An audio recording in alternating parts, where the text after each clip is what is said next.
సమాన పనికి సమాన వేతనం ఇవ్వాలని పెండింగ్లో ఉన్న కార్మికుల వేతనాలు చెల్లించాలని నేడు అన్నమయ్య జిల్లా మదనపల్లి కలెక్టర్ ఆఫీస్ నందు ఏఐటియుసి ఆధ్వర్యంలో ధర్నా నిర్వహించారు. మదనపల్లి ఎమ్మెల్యే షాజహాన్ బాషా పనితీరుపై తీవ్ర విమర్శలు చేశారు. కబ్జాలు వసూళ్లకు పెద్దపీట వేసిన ఎమ్మెల్యే అభివృద్ధికి వేయడం లేదన్నారు. ఎమ్మెల్యే చేస్తున్న అభివృద్ధి ఏంటో ప్రజలు చూస్తున్నారని, మున్సిపాలిటీలో జరుగుతున్న అక్రమాలకు సమాధానం చెప్పాలని కోరారు.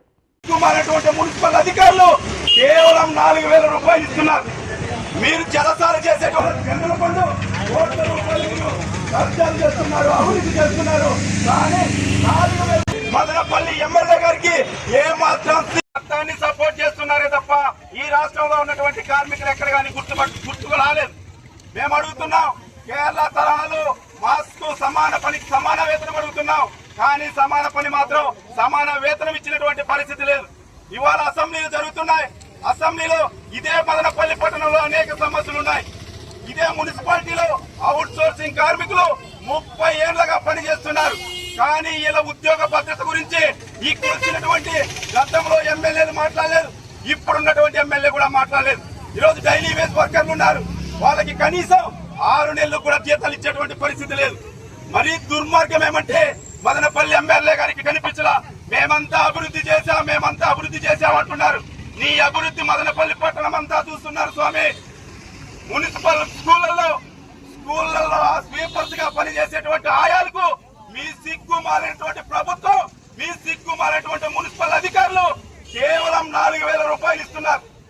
మీరు జలసాలు చేసేటువంటి డబ్బులకి కమ్యూనిస్టు పార్టీ పెట్టమంటే మీ ముందర పెడతాం. ఎన్ని వేల రూపాయలు, ఎన్ని కోట్ల రూపాయలు దుర్వినియోగం. వాళ్ళ జనరల్ ఫండ్ కోట్ల రూపాయలు మీరు కబ్జాలు చేస్తున్నారు, అవినీతి చేస్తున్నారు. కానీ 4000 రూపాయలు ఇచ్చేటువంటి జీతం మాత్రం 4 నెలలుగా ఇయ్యలేదంటే మీ కూటమి ప్రభుత్వానికి, మదనపల్లి ఎమ్మెల్యే గారికి ఏ మాత్రం సిగ్గు మానముందా అనేసి సిపిఐ పార్టీగా ఆరోపణ చేస్తున్నాం. ఇప్పటికైనా ఆలోచించండి. మదనపల్లి జిల్లా హెడ్ క్వార్టర్ మేము పాలు పోసుకున్నారు, పూలు పోసుకున్నారు, జిల్లాని సాధించారని పెద్ద మనగాళ్ళ చెప్పారు. ఇవాళ జిల్లా హెడ్ క్వార్టర్ ఇదైతే ఇక్కడ ఉన్నటువంటి ఆర్టీఓ కార్యాలయాన్ని రాయచోటికి మారుస్తున్నారు. మండిపల్లి రాంప్రసాద్ రెడ్డి గారి మంత్రి గారు ఇవాళ అక్కడ ఎఫ్సి కేంద్రం పెట్టుకున్నారు. అక్కడ వేల రూపాయల అవినీతి జరుగుతుంది.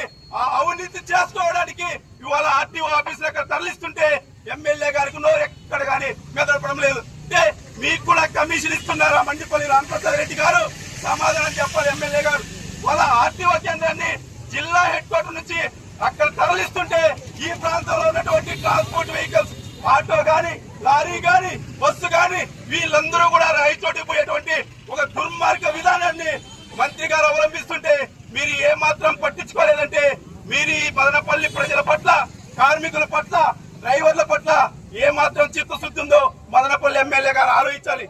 ఇప్పటికైనా మీరు నోరు విప్పండి. ఆ ఆర్టీఓ కార్యాలయాన్ని కానీ తరలిస్తే మీ ఎమ్మెల్యే పదవి కూడా ప్రమాదకరంగా ఉంటుంది.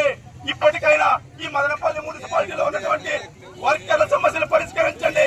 మదనపల్లిలో ఉన్నటువంటి కార్మిక సమస్యలను పరిష్కరించకపోతే కమ్యూనిస్టు పార్టీ కార్మిక సంఘాలకు, కార్మికులకు అందరికీ అండగా ఉంటామని మదనపల్లి ఎమ్మెల్యేగా